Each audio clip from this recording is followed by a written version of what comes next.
মই আছো এনক্ৰে প্ৰডাকশ্যন জোনালীত। এইটোতে আৰু জুবিন দাই ফাৰ্ষ্ট গান গাইছিলে, ইয়াৰ পৰাই চব ষ্টাৰ্টিং হৈছিলে জুবিন দাৰ কেৰিয়াৰ। আছো মই এতিয়া ডাবিং ফ্ল'ৰ, এইটোতে মিক্সিং কৰিছিলে আৰু চব গানবোৰ ইয়াতে হৈছিলে। দাদা কওকচোন অকণমান মানে কি হৈছিলে মানে ইয়াত আৰু গোটেইখিনি হয়, ইয়াত ৰেকৰ্ডিং হয়, ডাবিংখিনি গোটেইখিনি ইয়াত হয়।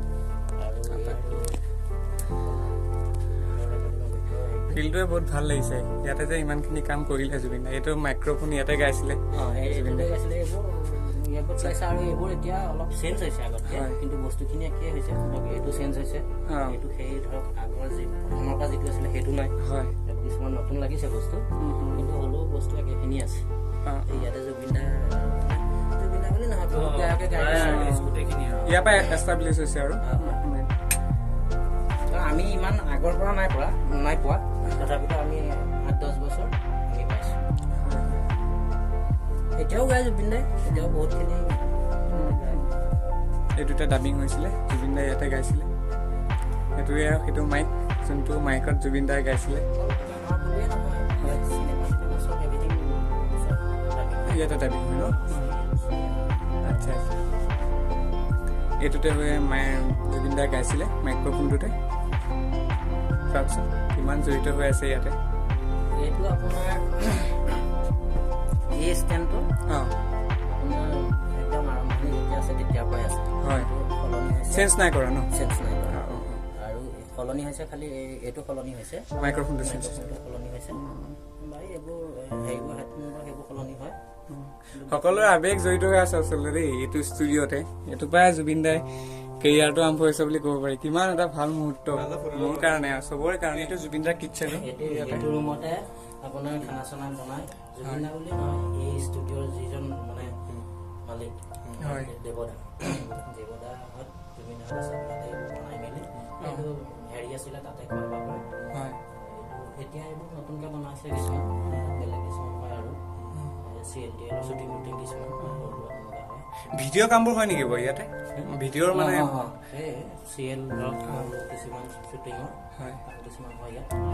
আগতে কিন্তু এইটো জুবিন দাহঁত থাকোঁতে যেতিয়া একদম প্ৰপাৰলি তেতিয়া এইটো কিটচেন আছিলে, তেতিয়া মই নাই পোৱা। সেই ধৰক এইটো এনক্ৰে প্ৰডাকশ্যন, এইটোতে বহুত আৱেগ জড়িত হৈ আছে সকলোৰে। জানমণিৰ পৰা ধৰি লৈ অঞ্জনা ধেই কেছেট ইয়াৰ পৰাই ওলাইছে। শ্লেম বুকখন চাইছো, শ্লেম বুক চাইছো।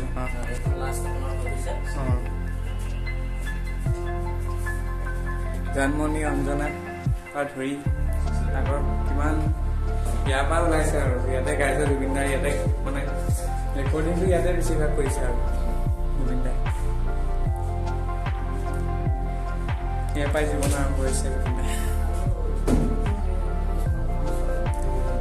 এইটো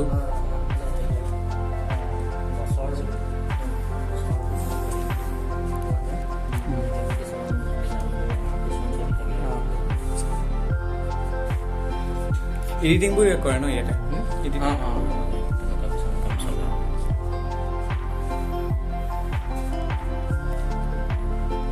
ৰুম আছে ইয়াতে কেইবাটাৰো, চবতে বেলেগ বেলেগ কাম হয়। এইটো কি হয় দাদা ক'বচোন এবাৰ? ইয়াত মানে তেনেকে ইয়াত একো নহয়।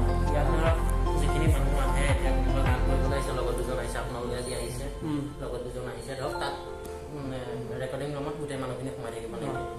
যিহেতু ইয়াত ধৰক বহিলে ৰেষ্ট ল'লে বা নতুন কিছুমান আলহী আহিলে, কিছুমান ইয়াত কথা বতৰা পাতিবৰ কাৰণে আহিলে, আলোচনাটো হয় মানে বেছি কথা।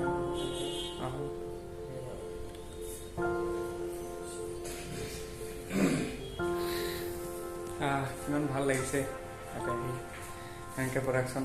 আৰু বন্ধু আছে মোৰ 3জন, এয়া প্ৰীতিশ আছে, ৰক্ত। আমি একেলগে আছো এতিয়া কাম কৰি গুৱাহাটীতে। ভাল লাগিছে আজিকালিকে আহিম, ভাবিয়ে আছিলো আহিম বুলি ভ্লগ কৰি। চাব মই চব ফুটেজবোৰ দিম ভিডিঅ'ৰ।